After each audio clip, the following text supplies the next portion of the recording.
Hi everyone, welcome you all in the second lecture of the same chapter, that is acid, bases and salts. So today our topic is what happened to acid and base in a water solution. So to perform this activity we need a test tube, sodium chloride salt and sulfuric acid. So for this we will conduct an activity, that is the activity number 2.9 of your NCERT. Now the procedure for this activity is to react the solid sodium chloride with concentrated sulfuric acid and then to check if the gas evolved turns the blue litmus paper into red or not. And after performing this experiment, you will see the gas fume produced, but that gas will not turn the blue litmus paper to red in case of dry litmus paper, and in case of wet litmus paper you will observe that the blue litmus paper will turn red. So for this, let me explain you the things. In this solid sodium chloride react with concentrated sulfuric acid to form dry hydrochloric acid. Now this hydrochloric acid gas is produced in the gaseous form as there is no water. And as we know, litmus paper works on hydrogen ions and hydronium ions. Since there is no water in hydrochloric gas, so it does not dissociate into ions and does not turn the blue litmus to red. Whereas if we use moist litmus paper, then you will see that the HCl gas will turn blue litmus paper into red. So it shows that water helps these acids or base to dissociate into ions, and that ions are responsible to show the effect on litmus paper. So here we have two reactions, one in which acid react with water and that acid is dissociate into ions, that is negative ions and the positive ions. These positive ions are known as hydronium ions, which are responsible to show the litmus paper effect. And the second example is when base react with water. So when base react with water, it dissociate into positive and negative ion. Here these negative ions are the hydroxyl ions, which are responsible to show the test on the litmus paper. Our next topic is the equation of how acid react with water. So when acid like HCl react with water, it dissociate to form ions, that is hydronium ions and chlorine ions. Next again we will see how do base react with water. So base such as sodium hydroxide when react with water or base in the presence of water dissociate into ions, that is positive ions and negative ions. And this hydroxyl ions are responsible to show the effect on litmus paper. Next we will discuss about what are alkalis. Alkalis are the base which dissolve in water. So we can say that all alkalis are base because alkalis are the bases only which dissolve in water. But all bases are not alkali because we have certain bases which do not dissolve in water. Those bases are not considered under alkalis. Now what are the properties of alkali? They are soapy in touch, they are corrosive and bitter in taste. For example, sodium hydroxide and potassium hydroxide. Next we will discuss about how do acids react with base. So here we have an equation where we have an acid, that is hydrochloric acid, and a base, that is sodium hydroxide. So we have to take these two things in aqueous state because only in aqueous state they have the ability to dissociate into ions. So when you dissociate hydrochloric acid with water, it reduces to H positive and Cl negative ions, whereas the base dissociate into Na positive and OH negative ions. So in this reaction, hydrogen and hydroxyl ions combine to form water, and sodium and chlorine combine to form salt. So when acid react with base, it will always form salt and water.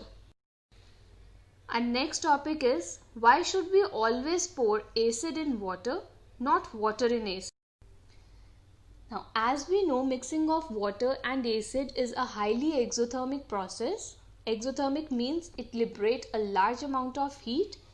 So when water is added to acid, it evolves heat which changes into the vapor, and acid will spill out and cause injury.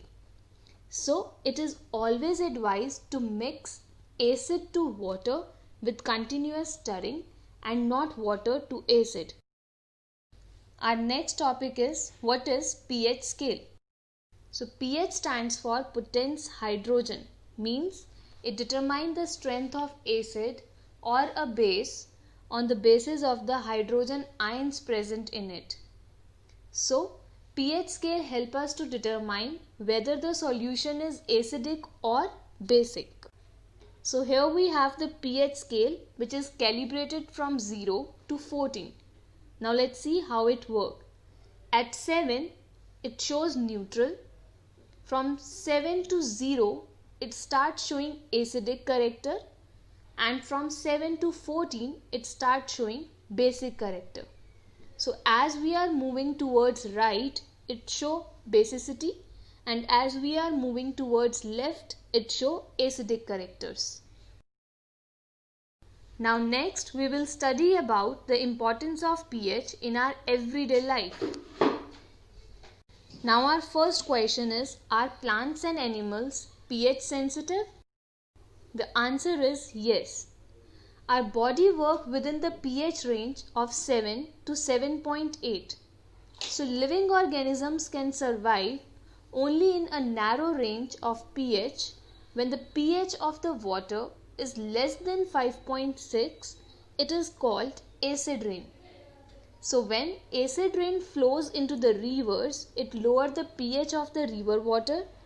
So the survival of aquatic life in such river becomes difficult. Now our next question is, what is the pH of the soil in the backyard? Now, do you know that most of the plants grow best when the pH of the soil is close to 7? So if the soil is too acidic or too basic, then plants cannot grow at all. So soil naturally should be acidic or basic.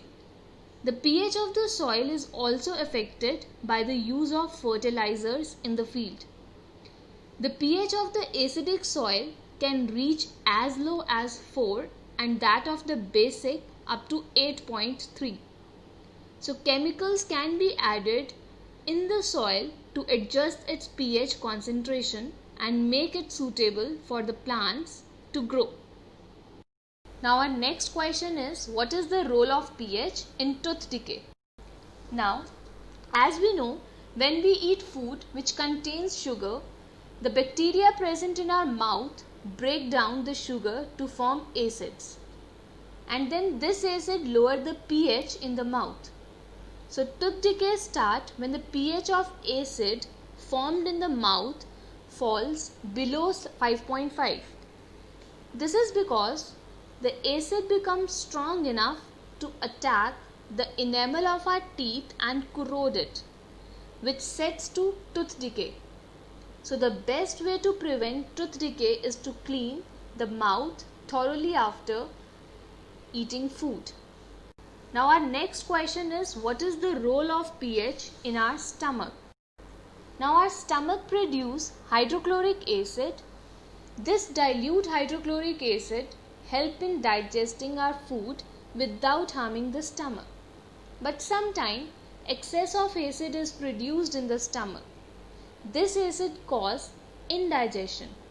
So in order to cure indigestion, we take the base which are known as antacids. Being basic in nature, antacid react with excess acid in the stomach and neutralize it. The two common antacids are milk of magnesia and sodium bicarbonate. Now our next question is self-defense by animals and plants through chemical warfare. Now as you know, many animals and plants protect themselves from enemies by injecting painful and irritating acid and base into their skin. So let's take the example of two. One is of honeybee and second is of wasp sting. So when honeybee sting a person, it injects an acid into the skin. So rubbing with a mild base like baking soda on the stung area of the skin gives relief.